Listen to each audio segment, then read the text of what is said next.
Hello, I'm Hannah.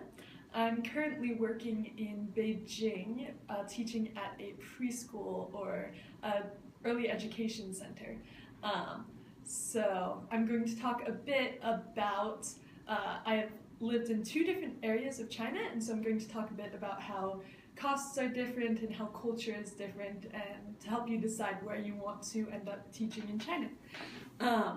So I have lived in southern China, Guangxi, a small city, probably 400 to 600,000 people. And now I'm in Beijing, which is huge, which is in northern China as well. So it's very, very different culturally, and the number of people and everything like that. So when I was in Guangxi, I wasn't teaching, I was just studying language. So I was working in a different way, but I got to learn a lot about the culture. So in southern China, people are, if you've heard of like hot culture and cold culture, people are a lot more what you would call a hot culture. So they are very, very open and always want to talk with you and always want to be with you, and always want to go and visit your homes and always want to be with you. And in northern China, people act a little bit differently. I'm still learning because I've only been here about 2 months.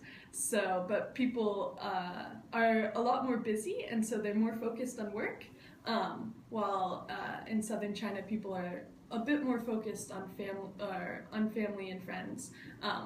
People are still very focused on family and friends in northern China, but it is different.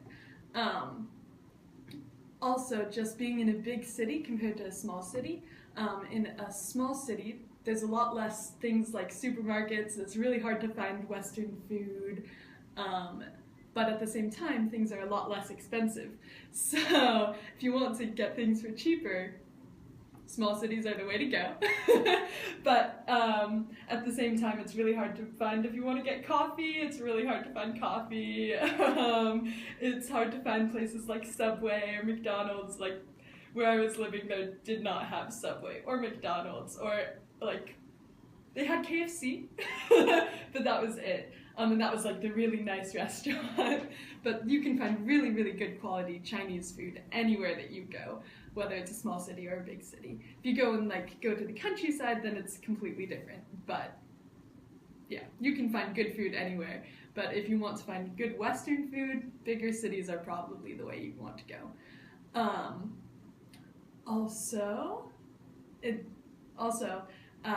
If you're thinking about if you're an introvert and an extrovert, that might make a difference as well. In big cities, there's a lot more people, but at the same time, in smaller cities, people are more likely to be like, oh, you're the only foreigner, so they really want to meet you and get to know you, while in bigger cities, there's a lot more foreigners, so they've probably met one or know one already, so they're very likely to be like, okay, you're another foreigner, it's okay. But in smaller cities, they'll be like, oh, you're the foreigner, I want to go meet you and talk with you. So there's a lot of differences. But also, cost of living. In bigger cities, it's often costs more to like find housing or things like that. In smaller cities, things do cost less. Like if you want a big apartment, it's easier to get a big apartment in a smaller city, just because the prices are a little bit lower, there's less demand, so there's lower prices. But I'm not sure what else to talk about. So yeah, those are some of the differences between big and small cities, as well as northern and southern China.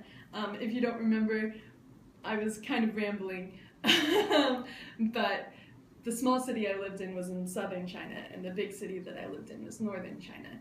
So, so that also makes a big difference, but I don't know exactly what it is, just because they were such very different situations. So, yes. Thanks for watching.